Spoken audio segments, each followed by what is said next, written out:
gente fica todo feliz assim, né? Preenchido pela presença do Senhor. Que você esteja como nunca preenchido pela presença dEle. Eu convido você a recebê-la assim, mais ainda de uma forma, através do Evangelho. Através da vida do nosso Senhor Jesus Cristo, que é tudo que importa para mim e para você. Amém? Vamos ler hoje o Evangelho de Marcos, no capítulo 1. Amém? E nós vamos ler Marcos 1 a partir do 14, tá bom? 14 ao 20, um momento maravilhoso desse princípio de Evangelho, princípio de ano, princípio de possibilidades que nós temos diante de nós. Marcos 1, 14. Você encontrou aí? Está de posse da palavra? Põe no bolso não, tá? Põe no coração. Versículo 14 diz assim: E depois de João ser entregue à prisão, veio Jesus para a Galiléia proclamando o evangelho do reino de Deus, dizendo: Está cumprido o tempo. O reino de Deus se aproximou. Arrependam-se e creiam no evangelho. E caminhando junto ao mar da Galiléia, viu Simão Pedro e seu irmão André lançando as redes ao mar, pois eram pescadores. E Jesus disse a eles: Venham após mim e farei de vocês pescadores de pessoas. E logo eles, deixando as redes, o seguiram. E avançando um pouco mais, viu Tiago, filho de Zebedeu, e seu irmão João no barco, consertando as redes, e logo os chamou. E eles, deixando o pai Zebedeu no barco com os empregados, partiram e foram após ele. Amém? Palavra de Deus, senta aí no teu lugar. Glória a Deus, da parte daquilo que cabe ao Senhor para a tua vida, para a nossa vida. Nesse princípio, aliás, nós já estamos praticamente fechando as cortinas do primeiro mês desse ano, né? Já estamos aí no finalzinho de janeiro, e nele nós já temos o Senhor caminhando conosco. Eu tenho dito, graças a Deus por isso. E esse ano nós vamos percorrer essa jornada com, não só, mas principalmente na companhia do Evangelho de Marcos. Esse é o desafio desse ano, nos aproximar de Jesus através das palavras de Marcos. E isso me encanta muito, porque o Evangelho de Marcos, dentre os 4 evangelhos que nós temos na Bíblia, ele foi o primeiro a ser escrito. Vou explicar para você rapidamente, para você se situar aqui exegeticamente no que nós estamos falando. Ele foi o primeiro a ser escrito. Depois que o Senhor ressuscitou e subiu aos céus, ele soprou o Espírito Santo, né, sobre os seus discípulos, e ele constituiu a primeira comunidade cristã, foi a primeira igreja. E nós vimos, quando nós estudamos o livro de Atos dos Apóstolos, como foi todo o mover ali, como mesmo sem templo, aquela comunidade, ela se estruturou, ela se reuniu, e ela meditava na palavra, ela orava, ela entoava louvores a Deus, elas se preocupavam uns com os outros, porque ela partilhava o pão de casa em casa, mas partilhava a vida, partilhava o seu dinheiro para acolher os necessitados que havia naquele tempo, pessoas que passavam fome, enfim. Aquela comunidade vivia o que Jesus havia feito, ensinado e ordenado a fazer, movida pelo Espírito de Deus. Mas passando o tempo, outras comunidades foram se organizando no mesmo propósito, sobre o chamado do mesmo Espírito. E o Evangelho de Marcos é fruto de uma dessas comunidades, outras que já surgiram. Só para você entender aqui. Notem que eles faziam tudo isso, mas eles não tinham a Bíblia na mão como você tem hoje. Não havia Bíblia. Eles faziam tudo isso por um mover que era do Espírito Santo de Deus. Faziam tudo o que faziam nas suas reuniões, para quê? Para preservar a memória de Jesus, para que ninguém esquecesse, e para que as pessoas soubessem quem é Jesus Cristo. Por isso eles faziam tudo o que faziam. Agora note, 35 anos depois que Jesus ressuscitou, a comunidade de Marcos já era atuante, ela já existia. Mas você sabe de uma coisa, que é um fato no ser humano? A memória é fraca. E vai passando o tempo, depois de 35 anos, se a gente não começar a escrever, vai começar a se perder aquilo que nós lembramos. Então foi necessário, o Evangelho de Marcos foi redigido em 68. 35 anos depois que o Senhor ressuscitou, e o povo vivia sob a memória de tudo que ele ensinou, fez. Foi um momento muito perto ali. Então já existiam algumas coisas escritas naquele tempo, mas eram coisas meio isoladas. E Marcos foi o primeiro então a redigir a vida de Jesus de uma forma organizada e ordenada. O primeiro evangelho a ser escrito. Agora note, depois dele veio Mateus. Só que Mateus já leu Marcos. E ele lembrou de mais alguns detalhes que ele achou que precisavam ser incluídos. Por isso que às vezes você lê Mateus e vê coisas a mais. Mateus já é maior que Marcos. E depois deles veio Lucas. E Lucas já teve os dois, Marcos e Mateus. E ele mesmo disse, eu fiz uma pesquisa muito acurada, uma pesquisa muito séria com todo mundo. Eu conversei com muita gente e eu vou então redigir o meu evangelho. Terceiro. E depois ainda veio João. Mas João já tinha os três, porque João já era no final do primeiro século. E aí João já tinha toda a narrativa muito detalhada sobre a vida de Jesus. E como é que é João então? Então João acrescenta os detalhes mais espirituais à narrativa da vida de Jesus. Por isso que João é tão espiritual. Percebe essa construção maravilhosa do Espírito Santo de Deus, que deixou para você hoje os evangelhos, para você ser guiado na condução daquilo que é a vida de Jesus? Então veja, nesse precioso texto, que vai ser usado esse ano pelo Espírito Santo de Deus para nos dar uma boa nova de um novo ano, um novo tempo diante do nosso Senhor, nós vemos que antes mesmo de chamar os seus primeiros seguidores, Jesus já caminhava pelas vilas e cidades da Galileia, falando com quem? Com pessoas doentes, com pessoas pobres, com pessoas abandonadas, pessoas discriminadas pela sociedade. E ele fazia o que ele viera a fazer. Fazia o quê? Ele curava. Ele expulsava demônios, ele pregava o evangelho, ele implantava o reino de Deus. Ele fazia justiça na terra, alimentando o corpo, a alma e o espírito de gente que estava faminta porque vivia à margem da vida, não tinha direito a nada. Jesus já fazia tudo isso. Ele já estava na obra. E aí veja, na teologia, a gente costuma chamar esse ministério de Jesus de peripatético, é um palavrão, mas o que é isso? É que o ministério de Jesus não se limitou, não ficou parado, sentado dentro de um templo. Ele não ficou dentro de uma igreja. Eu estou aqui hoje, mas estou achando que Jesus não. Ele caminhava. Ele ia em direção às pessoas. Ele caminhava pelas vilas. O seu ministério não foi baseado nas sinagogas. O seu ministério não foi baseado muito menos nos círculos sacerdotais tão importantes, nos poderes políticos e religiosos. O seu ministério, por exemplo, não. Seguia Jesus quem quisesse. Mas Jesus não chamou para segui-lo os doutores da lei, por exemplo. Ele não chamou para segui-lo os rabinos, muito menos os sacerdotes entendidos das escrituras. Ele chamou para fazer parte do seu reino pessoas humildes no meio do povo. Eu quero que você entenda aqui quem é Jesus Cristo hoje. Eu queria muito ser didático hoje, porque eu quero muito usufruir desse privilégio que nós temos hoje de ter esse texto na mão. Então eu quero que você entre nele comigo, nisso que nós lemos hoje. O texto que eu li com você diz que depois que João Batista foi entregue à prisão, não é isso que começa? Versículo 14. E aqui nós já temos um primeiro momento aqui, porque Jesus diz assim, depois que João Batista foi entregue à prisão, Jesus começou a caminhar pela Galileia proclamando o evangelho do reino de Deus. Ponto. Aqui já tem uma informação fundamental, importante, porque ela já localiza o momento e ela demarca aqui o tempo. Porque um pouco antes do mesmo evangelho, João Batista, antes de ser preso, havia dito no verso 7, depois de mim, João disse, vem alguém mais poderoso do que eu, tanto que eu não sou digno de me curvar e desamarrar as correias das suas sandálias. João tinha dito isso. Então, veja, quando Marcos aqui, essa informação de Marcos, depois que João foi entregue à prisão, Jesus inicia o seu ministério, significa o quê? Que Jesus decide continuar a mesma obra que Deus já tinha colocado no coração de Isaías e que João Batista tinha começado com tanta maestria. É na mesma linha. É como se ele dissesse assim, Isaías profetizou, João começou, cumpriu e ele estava certo, e por isso eu estou aqui, chegou a hora, arrependa-se. É tudo na mesma linha. Ele prossegue a partir de João, o seu primo. Então, com a prisão dele, do seu primo, Jesus iniciou o seu ministério exatamente de onde João parou, pregando. Pregando o quê?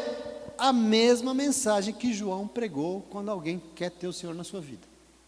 Você quer? Ele prega o quê? Ele prega o essencial para ter Deus presente conosco. Essa ministração é fundamental, é curtinha, mas ela é fundamental.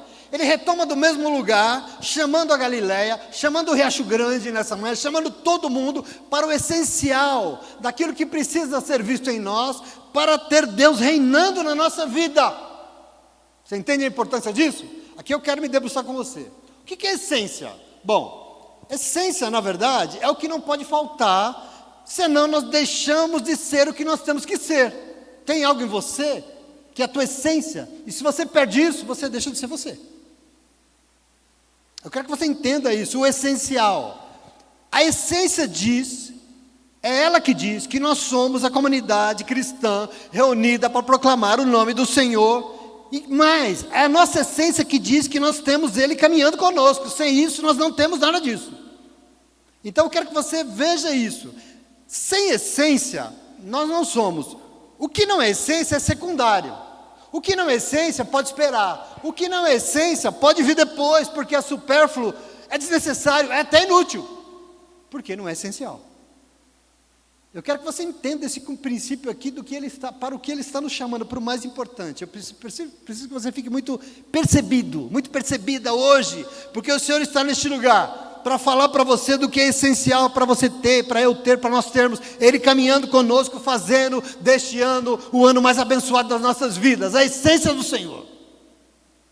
Jesus percorria toda a Galileia perguntando, dizendo, pregando, está cumprido o tempo, o reino de Deus se aproximou, arrependam-se e creiam no Evangelho. Essa é a pregação do Senhor.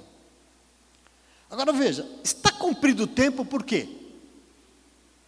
Ora, porque tudo aquilo que Deus disse através dos profetas lá atrás, tudo que João Batista anunciou, todas as promessas de salvação das Escrituras, tudo que estava dito sobre o Messias, estava se cumprindo ali. Por isso está cumprido o tempo. E aí, presta atenção, não precisa esperar mais nada. E aqui a gente já... O tempo está cumprido. E agora nós temos que nos preocupar somente com o que importa. Veja bem aqui, o reino de Deus se aproximou, e se a gente não manter o foco no que é essencial, no mais importante, no fundamental, nós vamos ficar de fora dele. É isso que Jesus está dizendo. Já foi dito tudo, está cumprido o tempo, começou o negócio, foca no que importa agora. Entendeu aqui? Isso é muito importante para nós, queridos, queridas, é muito importante. Porque o tempo está cumprido, e por isso aqui, eu já fico pensando, se está cumprido, nós estamos esperando o quê? Não é? Pensa comigo, para Deus o tempo já está aí, para o Senhor o reino de Deus já começou, nós não vamos aqui, para o Senhor o Salvador já veio e a salvação já é uma realidade presente em nossa vida. Nós anunciamos a sua vinda? Pois é, parou, já está aí, querido, em nome de Jesus, e você precisa tomar posse disso, porque esse anúncio de Jesus aqui, ele exorta as pessoas a pensar, você então está esperando o quê? O que é que falta? Agora é a hora. Então, desse modo, arrependam-se e creiam que o reinar de Deus já está aí na tua vida. Deus já está agindo, já está acontecendo. Onde? Na pessoa do nosso Senhor e Salvador Jesus Cristo. Sabe o nome disso? Evangelho. Esse é o anúncio, essa é a boa nova.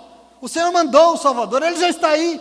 E nós estamos esperando o quê? Em nome de Jesus. Não precisamos ficar olhando para o céu em busca de um Salvador. Por quê? Porque Ele não está no céu. Se você quer encontrar, quer saber? Olha para o teu lado, sabe? Porque é do teu lado que está hoje aqui. O tempo está cumprido, meu irmão. Não há mais espera, não. Deus está em cena. Como diz os manos, Deus está na área, queridos, em nome de Jesus. Você crê nisso? Deus é bom demais, queridos. E assim Ele caminhava por toda a Galileia. Assim Ele passeava. E aliás, que bom que Ele continua caminhando, graças a Deus, até hoje. Para quê? Para chamar pessoas para fazer parte do seu reino, para participar da vontade de Deus de construir um mundo melhor e mais justo. É para isso que Ele chamava. Esse é o chamado das nossas vidas, não tem outro. E nós temos que tomar posse desse. E assim caminhando, diz o texto, Jesus estava passeando pela praia no mar da Galileia. Veja que legal. E Ele viu Simão, que depois vai virar Pedro, e o seu irmão André, lançando as redes ao mar, porque eles eram pescadores. E Jesus disse, venha após mim, e eu farei de vocês pescadores de pessoas agora. Vai mudar o negócio, vai continuar pescando, mas agora vai pescar outra coisa. E o texto diz com todas as letras, que eles deixaram logo, imediatamente, as suas redes, e o seguiram. E andando um pouco mais na praia, mais adiante um pouco, viu Tiago, filho de Zebedeu, e o seu irmão João, no barco consertando as redes, e logo os chamou. E o Evangelho diz que eles, deixando o seu pai Zebedeu, no barco com os empregados, partiram e foram após ele, né? Palavra de Deus para você, esse é o Evangelho desta manhã. Agora, Observe aqui, primeiro, Jesus não quer fazer nada sozinho. Você não está aqui por à toa, por acaso. Jesus não faz nada sozinho. Por quê? Porque o reino de Deus tem que ser estabelecido sobre todos e todas, e sobre toda a criação, não é sobre alguns, não é sobre ele, não, é sobre todos. E por isso ele chama, mas o chamado aqui não é para um grupo restrito, não é para alguns, não é para doutores, entendidos e mestres, não. O chamado dele aqui não é só para os da sinagoga, os chamados aqui não é só para os do templo, para os da igreja, é para todos e todas. E ele começa chamando aqui, incluindo no seu reino, simples pescadores. Jesus chama para andar com ele gente que cheirava peixe, gente que tem calo nas mãos, sabe? Que pega no batente. Jesus chama gente do povo, gente pobre. Os mestres que ele chama aqui não são os mestres das escrituras, não são os mestres da teologia, mas são os mestres da vida, mestre do batente, da labuta, que tem que acordar cedo para enfrentar as durezas da vida para sobreviver. É esses que eles chamam. E eu quero que você compreenda, porque esse aqui é o reino de Deus que de um Deus que não escolhe privilegiados e privilegiadas. É um Deus que deseja salvar toda a humanidade, toda a raça humana. Esse é o princípio dele. E da mesma forma, eu quero dizer para você, até os dias de hoje, Deus continua chamando pessoas para segui-lo. Sim ou não? Esse chamado que estava aqui continua sobre a nossa vida. Hoje em dia Deus chama a pessoa para ser pastor, Deus chama a pessoa para ser líder de ministério, Deus chama a pessoa para participar de algum ministério, para participar de alguma obra. Mas entenda que o chamado de Deus não pertence só à igreja, o chamado é dele, não é da igreja. O chamado não pertence à liderança, não. Mesmo porque Paulo disse em 1 Timóteo capítulo 2, versículo 4, Deus deseja, queridos e queridas, que todos e todas sejam salvos e cheguem ao conhecimento da verdade. Quem? Pastores? Não, todos e todas. Por isso ele chama todos e todas. Ele chama todo mundo para um algo novo começar nas suas vidas. É para isso que ele te chama. Deus chama cada um de nós. E no coração de Deus não tem preferidos. Aliás, Paulo disse isso em Romanos 2,11. Deus não faz acepção de pessoas, Deus não escolhe entre aquele, você é meu escolhido. Você esquece isso, é coisa de teologia desviada. Deus chama a humanidade para se render a Ele, porque Deus quer salvar toda a humanidade. Presta atenção, indistintamente, por quê? Porque Ele ama, e Ele deseja que todos e todos, em todo e qualquer tempo, alcancem misericórdia e se salvem. O chamado é para algo que eles já sabiam, aliás, como sabiam, que era pescar, especializados. Mas foi um chamado tão novo, foram palavras tão amorosas e inesperadas, que era impossível resistir.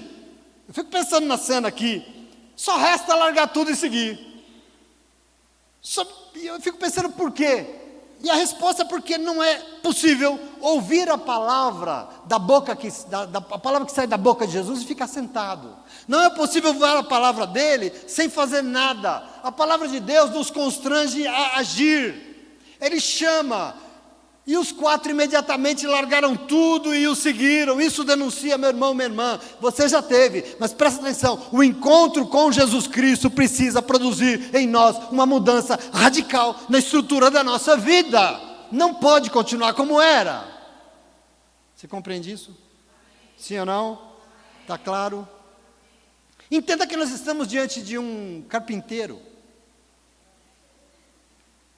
que no primeiro momento podia não entender muito de pesca, né? Mas era um carpinteiro que entendia tudo de pessoas. Compreenda aqui. Quando se encontra com alguém que sabe tudo de amar a humanidade, só há uma coisa para fazer: deixa tudo e vai, segue por onde ele quiser ir, segue por onde ele for. É o que nos resta. Eu lembro que o chamado aqui é para pescar o quê? Pessoas, aonde? Lá fora. E o Senhor não chama ninguém para ser zelador de aquário dentro de igreja. Porque se você quiser saber de aquário, pergunta para o Micael, que ele sabe tudo desse negócio. O nosso chamado é para pescar pessoas lá fora. Não é aquário de igreja, não, em nome de Jesus, amém? Tem uma mensagem aí, né? Tem uma coisa de evangelho, está pescando no aquário dos outros, né? Aqui não tem negócio de aquário, não. Nosso negócio é com o povo que precisa ouvir do Senhor lá fora, em nome de Jesus, amém? E eu quero que você tome posse. O Senhor chama humildes pescadores para parar de pescar peixe e começar a pescar pessoas. E eu queria que você entendesse esse chamado, porque pescar pessoas não é uma tarefa fácil, sabe tudo? Porque as pessoas perderam muito daquilo que é a sua humanidade, depois de tantos anos. Aquilo que Deus criou foi perdendo. E você acha que é mole pescar pessoas depois de tantos anos desviados da presença do Senhor? As pessoas perderam aquilo que diz que eles são humanos. E por isso, para se fisgar pessoas, é preciso trabalhar para quê? Para reconstruir a humanidade nas pessoas, para reconstruir os valores do ser humano dentro das pessoas. E por isso, querido, é aí que a experiência de um carpinteiro e a dos pescadores se complementam. Por quê? Porque o reino de Deus só vai ser uma realidade na terra, e para isso vai ser necessário pescar pessoas para Deus. Mas como pessoas costumam ser obstinadas e não se rendem facilmente ao Senhor, é necessário essa pesca, ela não pode ser sozinha, você não faz a obra sozinha, mas é junto com quem tem todo o poder para convencer a humanidade de que só Ele pode salvá-la de si mesma. É com Ele que nós pescamos. Isso é importante. Construir a humanidade, pescar pessoas, é implantar o novo mundo de Deus aqui na terra. É para isso que nós somos chamados. Você compreende isso? Essa é a boa nova do Evangelho que você é convidada a entender e abraçar como homem e mulher que caminha com o Senhor ao teu lado neste ano. Esse é o nosso desafio aberto. Portanto, você também que estava aí esse tempo jogando as suas redes, aliás, você que estava talvez consertando as suas redes, porque ela se rasgou de tanto lutar com esse mundão difícil de se viver, sim ou não? Às vezes a gente tenta tanto que até a rede rasga, não é verdade? Eu queria dizer para você, presta atenção, tem alguém te chamando nesta manhã, porque tudo o que Ele quer é que você venha após Ele. Observe que não é para ir sozinho, não é para fazer nada sozinho, não é para enfrentar nada sozinho, e não é também antes dele, mas é após, é depois dele, é atrás dele, é nos passos dele que você anda. Você não caminha por onde você quer, você não faz o que você imagina, você vai após ele. Ele vai primeiro e diz para você: pode vir por aqui que vai dar certo. Então tome posse disso. Por isso eu quero dizer para você já de cara, por isso se ele não chamou, não precisa ir. Deixa eu dizer uma coisa para você, se ele ainda não foi, fique. Se os passos não são dele, não vá, porque é roubada, é armadilha, você vai se dar mal. Percebe? Venham após mim, porque eu vou fazer. O seguidor não sabe tudo que vai acontecer, do que está diante de nós durante a nossa caminhada, a gente não sabe. Nós só vamos entender se nós estivermos seguindo. É enquanto nós estamos seguindo que nós vamos entender tudo isso. É durante esse ano que você vai ver todas as promessas do Senhor se cumprirem na tua vida, como eu tenho visto cumprido na sua, Tennyson. O Senhor fala lá atrás, e lá na frente você entende. Lembra que eu te disse? Pois é, caminhe comigo que você vai ver tudo que eu te prometi. É seguindo os seus passos. Agora veja, o chamado aqui não é para seguir um programa. O chamado aqui não é para seguir uma instituição. Ele não nos chama para seguir um conjunto de regras, de normas religiosas. Na verdade aqui o que ele espera é uma rendição pessoal a Ele. É uma entrega a Ele. O chamado de Jesus não é assim: ei, sigam a minha religião, é isso? Eu vou criar uma igreja e vocês me seguem, é isso que ele chamou? Sigam as minhas doutrinas, é isso? O chamado é: sigam a mim. Entenda a diferença aqui, meu irmão. Sigam a mim, meu irmão, minha irmã. Você não está neste lugar, você não vai para a igreja seguir religião, você não vai para a igreja seguir doutrina, você vai para a igreja seguir uma pessoa.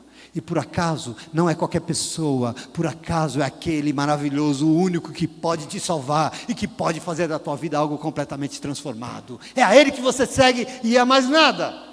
Porque anda um negócio de moda aí de seguir tudo, porque o outro faz também. Não.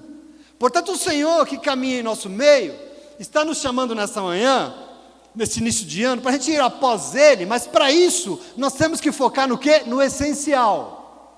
Presta atenção aqui, porque se não temos os nossos olhos, os nossos ouvidos, no que não pode faltar, naquilo que realmente importa, não deixaremos de ser o que nós temos que ser. O quê? A comunidade que vive para fortalecer a memória e honrar o nome de Jesus Cristo. Isso que nós somos, isso que nós temos que ser esse ano. Para isso nós temos que focar no essencial.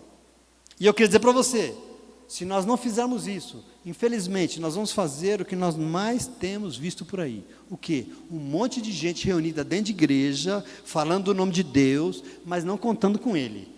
Por quê? Porque estão focados no que não importa para ele, porque estão focados no supérfluo, no inútil para o reino de Deus, estão focados em poder, em posição, em grana, em fama, querido, e assim a memória mais preciosa, a vida de Jesus que o Evangelho retrata, o Evangelho de Deus não alcança as pessoas, porque a igreja não está focada no essencial.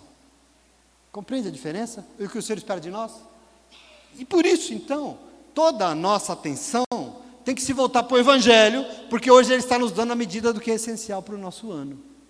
Então, o quê? O que é essencial ser encontrado em mim para que o Senhor caminhe comigo e esse ano seja uma bênção de verdade?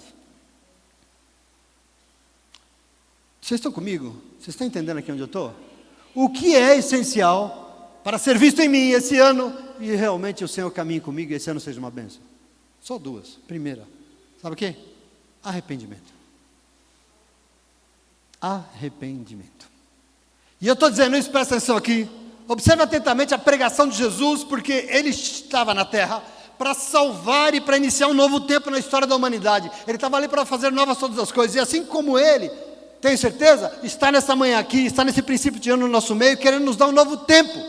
E no verso 15, Ele já diz, está cumprido o tempo, né? Chegou a hora. O reino de Deus se aproximou. E o quê? Arrependam-se. Arrependam-se. Veja, a palavra aqui para arrepender é metanoiete, que vem de metanoia no grego. E metanoia é uma palavra que foi traduzida do hebraico, de outra palavra chamada shuv, no hebraico, que no grego traduzido para metanoia. O que é shuv? É voltar, é retornar. É o mesmo contexto. E no grego, o sentido de metanoia é mudar o modo de pensar e de viver. Presta atenção aqui no que o Senhor espera de nós. Ou seja, tem que voltar atrás e retornar, ou seja, começar novamente, mas não como antes, agora mudando a mentalidade, mudando a forma de viver. Meu irmão, recomeça fazendo diferente, porque se fizer igual não rola. Está claro? O que é essencial para esse recomeço do ano para todos nós? Jesus nos dá a medida. Mudem a mente e a vida de vocês em direção aos propósitos de Deus. Tem que mudar aqui. Não tem que mudar aqui. É aqui. É aqui dentro, não é aqui fora. Mudem a mente e a vida de vocês. Arrependam-se da antiga forma de pensar a vida, da antiga maneira de pensar. Arrependam-se talvez de ter perdido a humanidade. Como assim, Jesus? Sim, arrependam-se se em algum momento houve alguma prepotência. Se em algum momento nós, por exemplo, resolvemos exaltar a nós mesmos. Se nós achamos, por exemplo, que a gente seria e faria alguma coisa por nós mesmos ou sem Deus. Se nós demos passos para longe daquilo que Ele espera, arrependam-se e humilhem-se diante da poderosa mão de Deus. O convite do Senhor tem que ser muito claro. Jesus está dizendo, o tempo acabou, o reino de Deus está aqui agora, mudem de vida. Está claro isso? É um chamado para voltarmos nossa vida para o que realmente importa. Eu queria dizer para você, nós louvamos o louvor aqui hoje, mas enquanto nós louvávamos, o louvor que a Lê chamou aí, que eu comentei quarta-feira, eu fiquei pensando assim, querida igreja de Jesus, nós não temos tempo mais para ficar perdendo tempo com inutilidades. Nós não temos tempo mais para ficar perdendo tempo com aquilo que não é essencial para Deus. Meu irmão, nós precisamos nos voltar para o essencial. Porque Ele está aí, porque a vida está aí, porque o Salvador está aí, porque tudo está aí, e nós estamos focados em tanta besteira, que nós não podemos, nós não focamos naquilo que realmente importa para Deus. E esse é o convite do Evangelho, porque Jesus estava ali para salvar e propor um recomeço. Que recomeço? Em que todo o governo estaria nas mãos de Deus. O reino é de Deus, o governo é dele, precisa ser dele.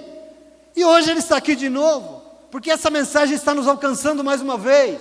E eu quero dizer para você, para Ele, salvação não se restringe a mudar de religião. Salvação não tem nada de você sair dali para lá, mas para Ele salvação não é religião, mas é uma profunda mudança no interior daquilo que um ser humano que precisa reconhecer os seus pecados. É uma transformação em um ser humano que precisa admitir os seus erros, as suas escolhas equivocadas, e aí com isso ele vai desfrutar da possibilidade de ter os seus vazios existenciais preenchidos aqui, porque o que Deus mais quer neste mundo é habitar corações arrependidos. Ele disse isso. Ele disse em Marcos 2,17, nós vamos ler daqui a pouco, porque ele diz assim: eu não vim chamar quem se acha justo, eu não vim chamar quem dá desculpa para se auto-justificar dos erros que cometeu, eu vim chamar quem reconhece que é pecador ao arrependimento, a recomeçar a vida, com outras bases, com outra mente, com outra maneira de viver. Você entende que é arrependimento? É isso que eu vim chamar. Esse é o projeto do Senhor que fará com que Ele abunde em nossa vida esse ano de uma forma extraordinária, que Ele seja o nosso Deus. Conversão é isso, meus irmãos. Conversão é isso que diz que Jesus vai caminhar conosco, ou não, porque isso é o essencial, que precisa estar em nós para que Ele seja o nosso Deus. Só um arrependimento verdadeiro leva a uma nova vida e a um ano novo, mudado. Se não tem arrependimento do velho, aliás, não adianta, eu errei, confessei os meus pecados. Parece que você vai no confessionário, chama o padre e confessa, aí vai para a rua fazer o pecado de novo. Que adianta isso? Não adianta a gente confessar os nossos pecados, se a nossa confissão, precisa confessar porque a Bíblia manda, né? Não dá para ficar para você, mas não adianta confessar os pecados se a nossa confissão não mudar nada em nossa vida e na nossa relação com Deus e com as pessoas. O que adianta confessar se não muda? Que não adianta saber se errou se não está disposto a mudar. Meu irmão, não dá para viver o novo tempo sem se arrepender do velho. Arrependimento. Jesus estava ali porque era chegada a hora de inaugurar um novo tempo na história da humanidade. E Ele veio para redimir a raça humana, assim como Ele veio hoje aqui para nos dar as medidas de um novo tempo. Mas nada disso vai ser possível se não houver arrependimento, porque arrependimento é o essencial de Deus. É onde tudo começa. Sem arrependimento não tem salvação, sem arrependimento não tem Deus. Portanto, diante de uma santa e poderosa palavra, da santa presença de Deus, nós recebemos a revelação, nessa manhã, que nos coloca no caminho de Jesus, que nos chama para vir após Ele, essa é a palavra, seguindo os seus passos por onde Ele desejar nos levar, e para isso, nós só seguiremos se nós focarmos no essencial. Compreende isso aqui? E essa essência da nossa vida é, primeiro, nos arrepender de tudo o que nós somos e fizemos, porque hoje nós queremos ser e fazer somente aquilo que Ele espera de nós, e mais nada. Amém? Em nome de Jesus? Está claro? Pregar sobre salvação e arrependimento é a coisa mais sem noção do mundo, não diz? Mas você crê? Sem arrependimento não tem Deus. Amém? Essencial na tua vida em nome de Jesus. Mas a pergunta é: o que é essencial ser encontrado em mim para que o Senhor caminhe comigo e faça desse ano uma bênção verdadeira? O que? Segunda coisa, que você creia na palavra dEle. É muito simples. Aliás, eu fico espantado como o evangelho é simples. Que você creia na palavra dEle. O caminho trilhado pelo Senhor aqui, o que Ele chama os seus para segui-lo, diz que nós temos em primeiro que nos arrepender e depois o quê? Crer no evangelho. É muito simples. Arrependam-se e crer no Evangelho. Deixa eu crer no Evangelho. Arrependam-se e crer no Evangelho, diz o Senhor. E eu ficaria muito feliz nessa manhã, se você entendesse o que significa isso no coração daquele que te chamou para vir aqui hoje. Eu ia sair daqui hoje realizado. Crer não é só acreditar. Existe uma confusão no nosso coração sobre isso. Acreditar é um negócio assim, parecido com achar que algo vai acontecer. Isso é acreditar. Mas crer não é isso, crer é outra coisa. A tua fé é baseada em outra coisa. Você pode dizer assim: eu acredito, acho que vai chover. Vai? Sei lá. Mas eu acredito que vai. Eu acho. Você pode dizer assim: eu acredito que o meu time vai ganhar o jogo. Eu acredito. A crer não é só acreditar. Aprenda isso, guarde no teu coração, leve para a tua vida, escreve na tua geladeira, bota debaixo do teu travesseiro. Crer é confiar e entregar. Vou repetir porque é importante. Crer não é acreditar. Crer é confiar e entregar. E aqui está a essência do que Deus está nos chamando. Entenda o que é essencial ser encontrado em nós neste ano. Nós temos que nos arrepender e crer no Evangelho. E quem crê naquilo que é ministrado, óbvio, ministrado, quando é ministrado a vida de Jesus, né? Óbvio, não é outra bobagem que saiu da boca de pastor, não. Ministrado, o Evangelho ministrado. Quem crê e confia e se entrega, confiei, eu me entrego a Ele naquilo que eu ouvi. Creio no Evangelho, diz o Senhor. Entenda aqui, de nada adianta dizer, eu acredito em Deus, porque todo mundo diz, o diabo diz, se não confiar nele. Eu acredito em Deus, mas eu não entrego a minha vida nas mãos dele. Você não crê, você não tem fé. Está difícil? Vocês estão entendendo? Está claro? Crer não é acreditar. Vai além. É confiar e entregar. Confiar, que é diferente de acreditar, porque quando nós confiamos, nós entregamos completamente, sem duvidar. Quando eu entrego sem espaço para não acontecer. Assim eu creio, eu confio somente em Deus, e nas mãos dele eu entrego a minha vida e tudo que vai acontecer, sabendo que ele vai cuidar. Isso é crer. Eu confio e eu entrego, e se eu entrego é dele, não é minha, não é meu.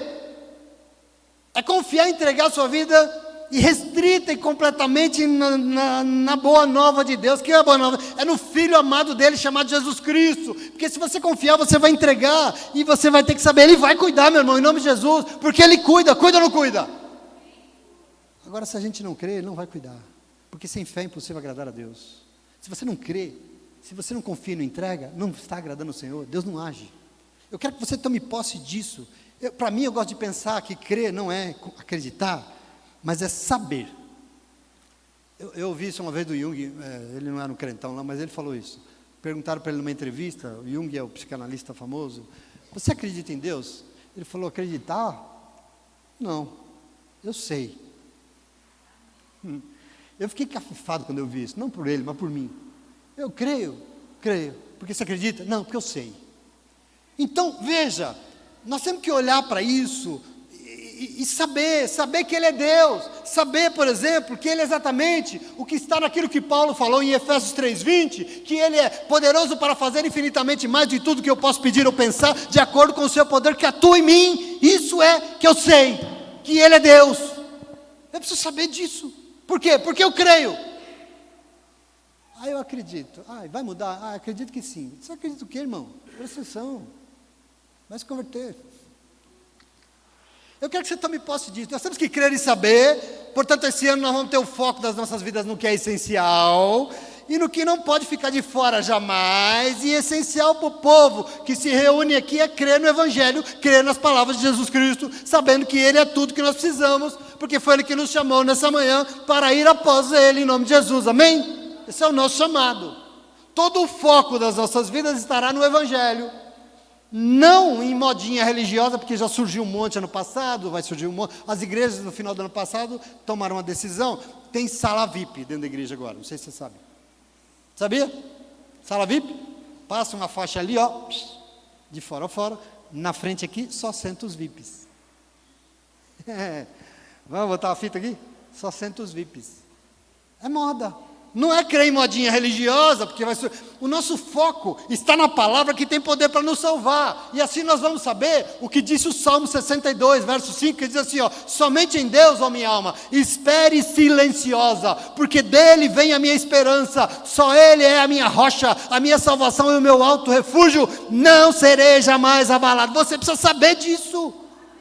Nós cremos no Evangelho. Por que eu creio? Eu creio no quê? Eu creio no nada? Não, eu creio no Evangelho, na palavra pregada, ministrada. Eu creio na vida de Jesus Cristo. Isso é crer. Você não tem que ter fé em nada. Eu tenho fé. Eu acho, eu acredito. Não, isso não é fé. Fé é crer naquilo que foi prometido para você na palavra de Deus, no Evangelho, na vida de Jesus Cristo, em nome de Jesus. Amém? Você consegue crer nessa manhã? Então veja, durante esse ano, muita coisa nós vamos viver, eu tenho certeza disso, mas venha o que vier, eu e você estaremos focados e focadas no essencial, e o essencial é o que Ele deseja ver no nosso coração. Nós não vamos tirar o foco disso, e nós vamos entender aquilo que está no Salmo 62, no verso 8, do Salmo que eu li, confie nele o tempo todo, ó povo de Deus, derrame diante dele o seu coração, porque Deus é o teu refúgio. Glória a Deus. Entende isso? Isso é crer no Evangelho. A palavra está dizendo, eu creio, pastor, por isso eu confio e eu vou entregar minha vida para isso. Portanto, tem alguém aqui hoje te convidando e dizendo para você, venha após mim, Venha como, Senhor? Como é que eu faço? Como é que eu ando? Venha cá ser meu. Venha cá ser minha, porque eu quero que você seja meu. Eu quero que a tua vida seja minha. Eu quero que o teu casamento seja meu. Eu quero que os teus sonhos sejam meus. Eu quero que o teu dinheiro seja meu. Eu quero que tudo, que os teus filhos, que a tua história seja minha. Venha após mim.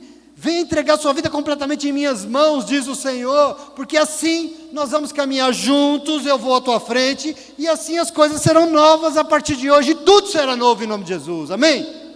Essencial, é o que constitui o básico, o mais importante em algo, o fundamental daquele que Deus nos chamou, e daquilo que Ele está nos dizendo nessa manhã. Está cumprido o tempo. Não tem nada para esperar. O reino de Deus se aproximou. Arrependam-se e creiam no Evangelho. Ponto. O reino de Deus se aproximou. Jesus diz: eu vou começar a implantá-lo. O reino de Deus se aproximou, portanto, deixe Deus reinar sobre a sua vida a partir de agora. Percebe a diferença? Em todas aquelas áreas que reinei soberano e absoluto, Senhor, eu creio, eu confio, eu entrego, e agora o reino é teu e não é meu mais, em nome de Jesus. Entende o convite? Então, em nome de Jesus, queridos, com Jesus e só com Jesus, o reino de Deus já pode ser experimentado e vivido na terra, aqui e agora na tua vida. Você não espera o reino para o fim dos tempos. O fim dos tempos será o reino de Deus, mas se ele não se manifestar na tua vida aqui agora, você vai ficar aqui esperando e ele vai vir, você não vai ver.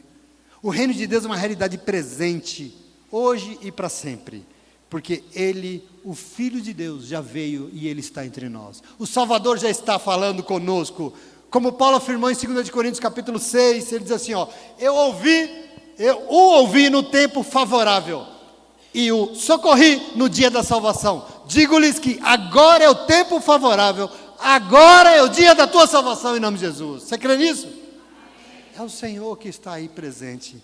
Aqueles pescadores entenderam que a hora era aquela. E por isso, eles aceitaram o chamado de Jesus sem pestanejar, sem titubear, eles deixaram tudo para trás, tudo que eles faziam, e o seguiram.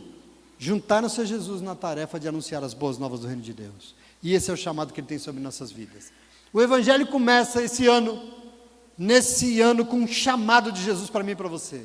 Ele está aqui nessa manhã, nos chamando para o essencial. Você vai viver muitas coisas, mas em tudo que você vai viver tem algo essencial. Eu vou estar lá em julho. Nossa, que desafio, que problema. 2 conselhos, sabe o que você faz? Diante disso, arrependa-se do que você fez ano passado sobre isso e creia naquilo que Jesus disse. Confie que isso não vai ser nada, Ele vai ser sobre você e você vai vencer em nome de Jesus. Arrependam-se e creia. Ele vai caminhar conosco, à nossa frente, e nós vamos estar com essa essência. Qual é a nossa essência? Arrependimento. Porque eu queria dizer para você, para que o Senhor seja a nossa vida, na nossa vida, é essencial que nós possamos recomeçar tudo, mas recomeçar tudo pensando diferente. Nós temos que mudar a forma, a maneira de pensar, não só de pensar, mas de viver. Tem que mudar. Começamos a perceber que tem coisas que servem para nós, tem coisas que não servem. Sim ou não? Ano passado teve coisas que absolutamente não edificam o nome, não dão um testemunho de Jesus, isso não serve para mim. Nós começamos a perceber essas coisinhas, e é quando você percebe que você vai ter uma metanoia, você vai se arrependendo, isso tem que mudar na minha vida. Nós começamos a vida tem que mudar, queridos, e senão nós vamos caminhar mais uma vez a esmo, e nós não vamos estar caminhando após Ele, porque após Ele salvou os que se arrependem em nome de Jesus. E em segundo lugar, nós temos que crer na palavra que o Senhor já está ministrando. Não é que Ele vai, Ele já está ministrando. Porque quem crê e sabe que Ele é Deus, confia e entrega a sua vida nas mãos de quem realmente pode fazer alguma coisa. Quem crê, confia e entrega as suas mãos nas promessas que Ele fez na sua palavra, em nome de Jesus. Amém? Eu pergunto, é preciso formação especial para isso? É preciso autoconhecimento de doutorado para isso? Precisa de formação de mestrado em teologia para isso? Não, não precisa. Eu pergunto, precisa de poder dentro da igreja? Precisa de controle? Precisa de cargo? Precisa de destaque? Precisa de grana para isso? Não. O que precisa? Muito simples. Muito simples. Arrependa-se e creia que tudo será sobre a tua vida. Arrependa-se e creia que vai dar tudo certo, nada mais. Porque quando nós cremos, e aqui é importante, nós não conseguiremos mais ficar de braços cruzados. Se nós realmente arrependermos e crermos, presta atenção, Quando nós confiamos e entregamos, nós sentimos a necessidade aqui dentro de fazer parte desse negócio de começar a pescar outras pessoas. Começar a pescar outras pessoas para ficar feliz conosco, onde nós estamos felizes. Convidar pessoas e pescar pessoas para ver a sua vida transformada como a minha foi transformada. Aprenda uma coisa, Jesus não vai pedir para você oferecer para alguém algo que Ele não fez na tua vida. Se Ele chama você, chama aquela pessoa ali porque eu quero transformar o casamento dela, entenda antes Ele vai transformar o teu casamento. Se Ele chama para tirar os filhos daquela miséria, Ele vai tirar primeiro os teus filhos daquela miséria, em nome de Jesus. Por isso arrependam-se primeiro, depois crer. Não adianta crer e se entregar se antes não se arrepender, em nome de Jesus. Se antes Ele não fizer a obra na tua vida, em nome de Jesus. Nós vamos sentir essa necessidade. Se nós confiarmos e entregarmos, nós vamos nos tornar pescadores de pessoas. Alguém trouxe vara? Trouxe, Fabinho? Molinete? Pescador, discípulos e discípulas de Jesus de Nazaré, e com Ele, caminhando à nossa frente, jogando ali a primeira, pode estar certo uma coisa, tudo vai dar certo para a honra e a glória e a memória do nome dEle, porque é isso que nós estamos fazendo aqui em nome de Jesus, amém? Você crê? Recebe a palavra do Senhor nessa manhã, o Evangelho para você? Então tome posse dEle, se alegre, comece esse ano de pé direito, firme, naquilo que o Senhor quer fazer na tua vida, porque Ele está dando os caminhos, e é isso que Ele veio fazer aqui hoje. Por isso aplauda o Senhor, em nome de Jesus, com alegria. Muito obrigado, fica de pé, graças a Deus por isso. Vamos louvar o nome do Senhor. Engrandecido é, Senhor, glorificado seja através daquilo que o Senhor deseja fazer em nossa vida. Glória a Deus, aleluia.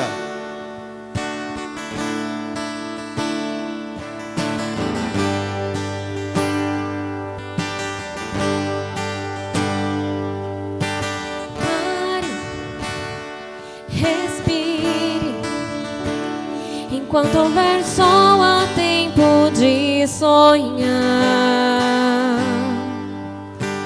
Calma, pra que tanta pressa? Há tanta graça para desfrutar.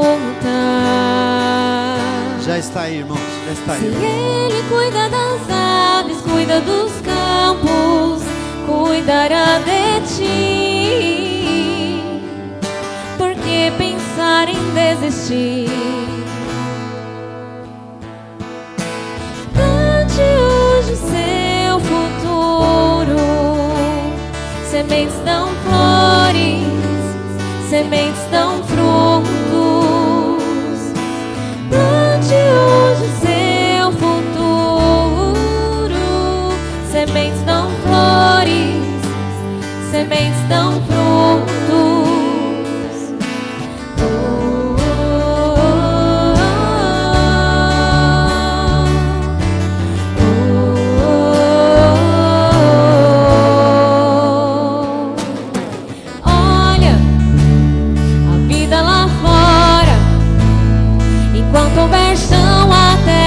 Pra cuidar, abrace o hoje e o agora.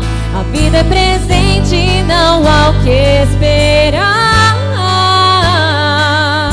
Se Ele cuida das aves, cuida dos campos, cuidará de ti.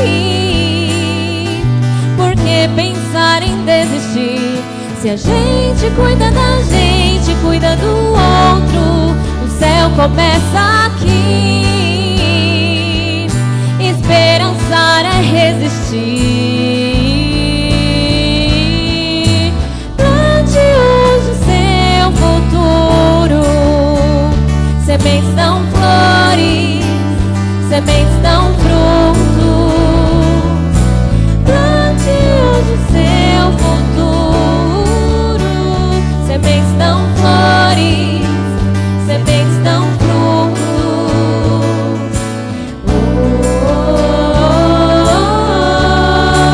Enquanto é tempo,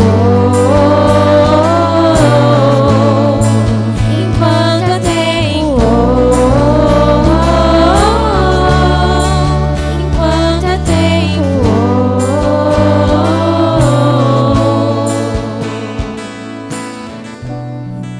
esse louvor era entoado, o Senhor me lembrava que eu não sei em que medida você está com a sua vida, se você ainda joga as suas redes, ou se você desanimou porque rasgou e está consertando. Mas eu queria dizer para você, há esperança. Só que o chamado nessa manhã é para um recomeço. O chamado nessa manhã é para plantar algo que vai acontecer. O chamado nessa manhã é para plantar algo que esse ano será. Por isso eu queria orar neste momento. Eu queria orar por, se alguém desejar vir aqui à frente, e se em alguma dimensão da sua vida acha que, Senhor, eu preciso recomeçar, Senhor, eu preciso de um novo tempo. Se você sente no teu coração, não se constranja, fique à vontade, que você precisa que algo novo aconteça e comece. Se você quer que um novo tempo seja estabelecido e que você deseja semear já, agora, nesse início, para que a tua colheita seja farta, pode vir aqui na frente, nós vamos orar. Porque nós já ouvimos aqui que a oração pode muito em seus efeitos, e o Senhor é Deus, e o Senhor é maravilhoso. E eu quero orar de todo o meu coração, de todo o teu coração, do nosso coração. Senhor amado Deus, aqui estamos nós, Pai. Deus, aqui estamos nós diante do Senhor, do teu Espírito, da tua palavra. Senhor, nós estamos diante do Evangelho. Senhor, nós estamos diante da tua vida, a verdade que nos resta, a tua vida, Jesus. E nós queremos orar ao Senhor diante deste manifestar maravilhoso. Eu quero orar junto com o Senhor, com a tua igreja, ao Senhor, por essa igreja, pelo teu filho e a tua filha, Pai. Eu quero orar pela tua serva, Pai, que aqui amorosamente se prostra, Senhor. E eu quero interceder para que o teu Espírito seja uma verdade neste ano, uma verdade de semeadura, para que a tua filha, para que o teu povo plante aquilo que vai fazer desse ano algo realmente precioso. Sementes, Senhor, da tua vontade, que vão dar a este povo, Senhor, um futuro verdadeiramente abençoado. Senhor, eu oro nesta manhã para que haja arrependimento, porque sem arrependimento eu sei que não haverá o Senhor. Eu oro nessa manhã, meu Deus, para que o teu Espírito venha, e eu sei que o teu Espírito nos constrange, Pai. Que o teu Espírito quebre todas as nossas convicções, Senhor. Para que o teu Espírito venha, Senhor, e nos dê a exata medida daquilo que o Senhor espera de nós, a humildade necessária, porque o Senhor chama homens e mulheres humildes, para caminhar com o Senhor. Por isso a minha oração, Senhor, é para que um tempo de semeadura, um novo tempo abençoado na história desta comunidade, um tempo, Deus, pleno daquilo que nós colocaremos em tuas mãos, porque nós cremos e nós vamos confiar e entregar. Que, Senhor, a tua filha possa confiar e entregar como nunca, que as tuas filhas possam, Senhor, em nome de Jesus. E que o Senhor venha, Pai, como o Deus da nossa semeadura, como Deus, Senhor, que garante aquilo que nós não vemos, Pai. Garantir flores e frutos darão a nossa vida. A beleza, Deus, e o alimento estará sobre nós. Eu profetizo nessa manhã sobre a vida desta igreja, que a nossa semeadura dará a beleza das flores e a necessidade, o alimento dos frutos, Senhor, em suas vidas. Em nome de Jesus eu oro, em nome de Jesus eu profetizo. E para isso, Senhor, eu digo, nós recebemos a tua palavra, nós cremos, nós nos arrependemos e cremos, Senhor, que aquilo que o Senhor disse se cumprirá, e nós confiamos, Senhor. Aquilo que o Senhor disse, aquilo que o Senhor ministrou, é sobre isso que nós entregamos e nós cremos, Senhor. A nossa fé está depositada na tua palavra, na tua vida, Jesus, em tudo que o Senhor foi, fez, ensinou e pediu. Por isso eu oro, eu abençoo essas vidas, eu abençoo esta igreja, sobre a autoridade que há nesta palavra, nesse Espírito que aqui está, na tua presença que caminha conosco, que está nos chamando para um novo tempo em nossa vida. Eu oro, eu abençoo essa igreja, no nome santo de Jesus. Obrigado, meu Senhor, pelo teu amor imerecido que não desiste de nós, que tem insistido conosco, num recomeço, num novo tempo, num recomeço lá atrás, sobre outras bases, outras medidas, outro pensar, outro agir. Aqui estamos nós. Ajuda-nos, Espírito de Deus, a mudar. Ajuda-nos, Senhor, a caminhar nos teus passos, porque queremos ser teus pescadores e pescadoras de pessoas, para que o Senhor seja conhecido nesse tempo, para que este lugar, essa cidade saiba que o Senhor é Deus, para que esse mundo saiba que há Deus e a salvação só há em Jesus Cristo nosso Senhor. Muito obrigado, meu Deus, por essa manhã, por esta palavra, pelo teu falar. Obrigado por nos chamar a plantar, e é isso que estamos fazendo aqui, e fazemos no teu nome, Senhor, em nome de Jesus. Abençoa, Senhor, o teu povo, em nome de Jesus. Glória a Deus.